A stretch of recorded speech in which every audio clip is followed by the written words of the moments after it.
C'est du concret et des propositions. Thomas Guénolé, bonjour. Bonjour Alors, Jacques. vous savez ce que nous allons faire? Nous allons commencer par vos propositions concernant l'évasion fiscale.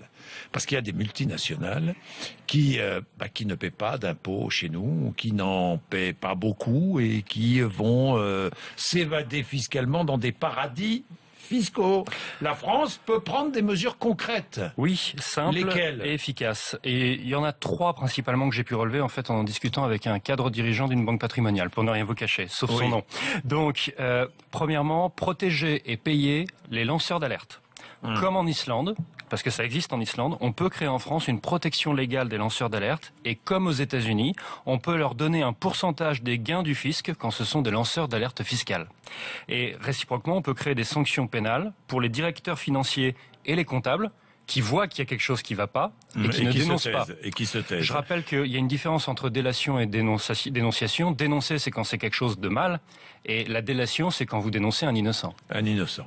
Deuxième solution, punir systématiquement les banques complices. Oui, ça me paraît être... Quand une multinationale se fait prendre en pleine évasion fiscale, généralement, il y a une banque qui lui a fourni un appui technique.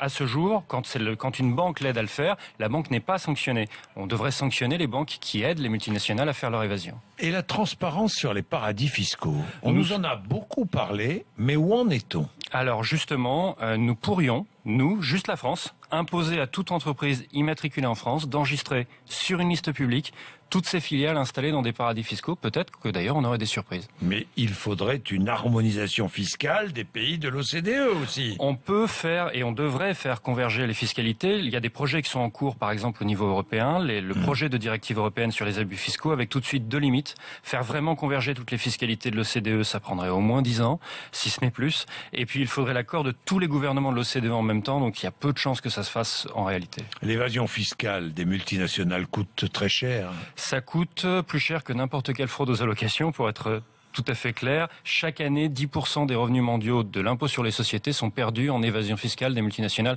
10%. Tout ce qu'on pourrait faire avec cet argent, vous vous rendez compte? 10% en évasion fiscale. Ouais. Merci Thomas. Avec plaisir. Merci Thomas Guénolé. C'est du concret tous les matins, il est 7h22.